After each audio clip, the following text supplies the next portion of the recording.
जब हम दिल्ली के बाहर बैठकर दिल्ली के बारे में सोचते हैं तो हमें चौड़ी सड़कें और बड़ी बड़ी इमारतें ही ख्याल में आती हैं। लेकिन दिल्ली की हकीकत सिर्फ इतनी नहीं है। कैसी दिखती है ये वाली दिल्ली और क्या है यहाँ की आम जनता की हकीकत, आइए जानते हैं। ये हैं होतीलाल, जो मयूर विहार में 1974 से रह रहे हैं। उनके घर के बिल्कुल सटकर एक ढलाव है जहाँ कूड़ा जमा किया जाता है। यह इनका घर है और बगल में ही उसके यह ढलाव। कचरा उठाने के बाद भी यहाँ की परिस्थिति ऐसी ही रहती है। यह पार्क के ऊपर ही है, जिस वजह से उसे कोई इस्तेमाल भी नहीं कर पा रहा है। ना तो पार्क का सही से इस्तेमाल हो पाता है, यहाँ आप बिना मास्क खड़े भी नहीं हो सकते। यहाँ पर मैं और मेरी मिसेज रहते हैं और वो मोस्टली बीमार रहती हैं इस कूड़ेदान की ही वजह से। तो ये दिन में कितने बार साफ करते हैं पूरा? दिन में नहीं, ये तो 2-3 दिन में साफ होता है। एक दिन हर दिन तो कभी होता ही नहीं। कभी कभी जब किसी अफसर का दौरा होता है तो तुरंत साफ कर देते हैं। अफसर हो या किसी मिनिस्टर नेता का दौरा होता है तो साफ हो जाता है, वरना तो ये पड़ा रहता है 2 दिन तक। विधायक साहब से भी मिले हैं, इस बारे में हमने विधायक साहब को भी लिख करके दिया है, रवि नेगी जी को। देखो यहाँ पे ये तो कूड़ा पड़ा ही है, सारा रोड पे भी आता है, वैसे भी है। ये बाथरूम बना हुआ है, इसमें आज तक सुनवाई नहीं हुई है। इसमें कोई बाथरूम करने भी जा नहीं सकता, इतनी गंदगी मची पड़ी है। और कितनी बार शिकायतें भी कर ली। पार्क देखो, पार्क सारे गंदे हुए पड़े हैं सारे। मतलब ऐसा है, कोई करने को राजी नहीं है कुछ भी। कितनी शिकायत बोल दिया, ग्रुप में भी कर दिया, वैसे भी कर दिया, पर कोई नहीं सुनता। बरसात आए तो नाला ओवरफ्लो हो जाता, सारा पानी भर जाता। गलियों में देखो सीवर भरे पड़े हैं सारे, कोई सफाई नहीं है। इस बारे में हमने एमसीडी के अधिकारियों से बात की। उनका कहना था कि वो लोग दिन में 2 बार सफाई करते हैं।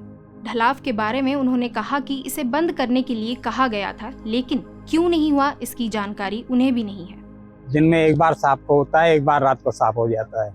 फिर भी बचता ही है? बचता ही है। तो आपको इससे क्या क्या दिक्कतें होंगी? इससे जो हमारी बीमारी फैल रही है, यहाँ पर और गंदगी हो रही है और यहाँ से निकलना बढ़ना दुश्वार हो रहा है। और ये इतना फैल जाता है कि ये रोड काफ़ी कवर हो जाता है और आने जाने पर दुर्घटना भी हो सकती है। ट्रैफिक कई बार जाम हो चुका है। स्कूल के टाइम पर तो और भी जाम लग जाता है। रास्ते पर फैला कचरा सिर्फ गंदगी नहीं फैलाता, बल्कि कई जगहों पर ट्रैफिक भी रोक सकता है। मयूर विहार, कालकाजी और गोविंदपुरी का हाल कुछ ऐसा ही है। रास्ते पर कचरा आने से लोगों को आने जाने में दिक्कत हो रही थी। साल 2024 तक दिल्ली में जितने भी ढलाव हैं उन्हें बंद किया जाना था, लेकिन कुछ ढलाव अभी भी इस्तेमाल हो रहे हैं। ढलाव का मतलब सेकेंडरी गार्बेज सेंटर, यानी यहाँ पहले कचरा इकट्ठा होगा, उसके बाद डंपिंग यार्ड में जाएगा। अभी तक सरकार 985 ढलाव बंद कर चुकी है और जानकारी के मुताबिक 500 से ज्यादा अभी भी चालू हैं। लोकल बॉडीज की वार्षिक रिपोर्ट के अनुसार एनसीटी दिल्ली में रोजाना 11,108 टन ठोस कचरा उत्पन्न होता है। इस पूरे कचरे को इकट्ठा किया जाता है, यानी 100% स्टोरेज होता है। हालांकि इसमें केवल 5,280 टन, लगभग 47.5% कचरे को प्रोसेस या ट्रीट किया जाता है, जबकि 5,828 टन, लगभग 52.5% कचरा सीधे डंप कर दिया जाता है।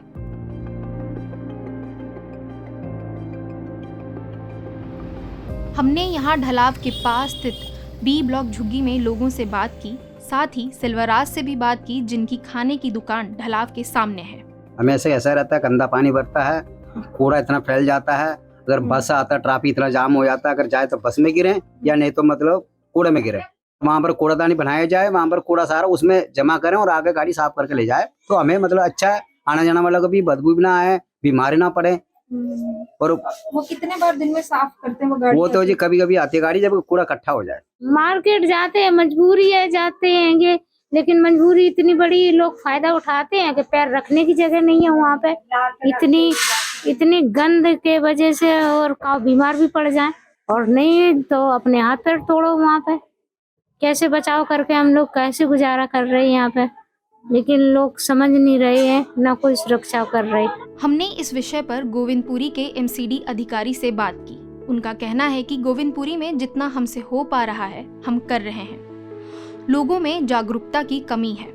लोग आए दिन कचरा फेंक देते हैं। अगर उनके घर के सामने डस्टबिन रखा भी जाए तो वे उसे नहीं चाहते हैं। दिन में 2 बार सफाई की जाती है, फिर भी कचरा जमा हो जाता है। ऊपर से बढ़ती जनसंख्या भी एक कारण है। जिस कंपनी ने इसका कॉन्ट्रैक्ट लिया है वह अभी हमें डस्टबिन गार्ड या पर्याप्त डस्टबिन उपलब्ध नहीं करा पा रही है। हमारे पास स्टाफ भी कम है, साथ ही कॉम्पैक्टर भी नहीं है। अरे हाल तो बहुत बुरा हाल है, लेकिन किससे कहूँ, कोई सुनने वाला है नहीं है। और सभी निकलते तो हम आप भी निकलते, लेकिन समस्या जटिल होती है और गंदगी से बीमारियां फैलती है।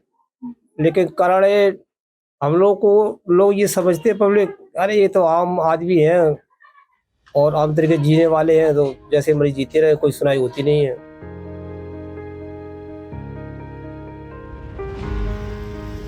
इसके बाद हम कालकाजी पहुंचे। हमने देखा कि कचरा रास्ते पर आ चुका है।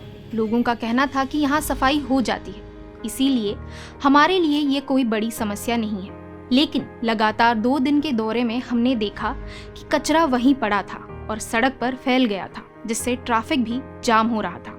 उसके बाद हम मालवीय नगर और साकेत पीवीआर के पास भी ढलाव पर गए। वहाँ कॉम्पैक्टर था और कचरे का निपटान भी कुछ हद तक सही था।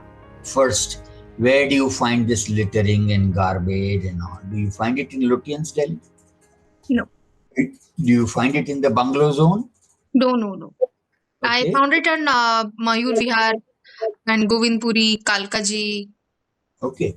You will find it in all sorts of places, but not where elite live. No, I didn't. Yeah. So that is also a thing. You will have Vasant Vihar, where there will not be that kind of littering, or Greater Kailash or east of Kailash. Correct. Adjacent to these colonies, there will always be slums, there will be unauthorized colonies, Jhuggi Jhopri and all, where from they get all the service people, and where you can go to see where the garbage gets dumped. आपने देखा कि कैसे कचरा चाहे अनचाहे दिल्ली के लोगों की जिंदगी में बैठ गया है। लोगों को भी अब जैसे आसपास पड़ा कचरा सामान्य लगने लगा है। सरकारी लोग जनता को जिम्मेदार बता रहे हैं, लेकिन होतीलाल जैसे लोग भी हैं जिनकी लगातार कोशिशों पर भी अधिकारी कोई कदम नहीं उठा रहे हैं। ऐसे में सवाल यही है कि दिल्ली को कचरे से मुक्ति कब मिलेगी। पत्रकारिता का नासूर बन चुके विज्ञापन के मॉडल को खारिज करके खबरों की इस दुनिया को बदलिए, ताकि पत्रकारिता आपके लिए जवाबदेह बने। newslaundry.com/subscription पर क्लिक कीजिए और अपने मन मुताबिक पेमेंट का विकल्प चुनिए, क्योंकि हमारे सब्सक्राइबर्स का नारा है, मेरे खर्च पर आजाद हैं खबरें।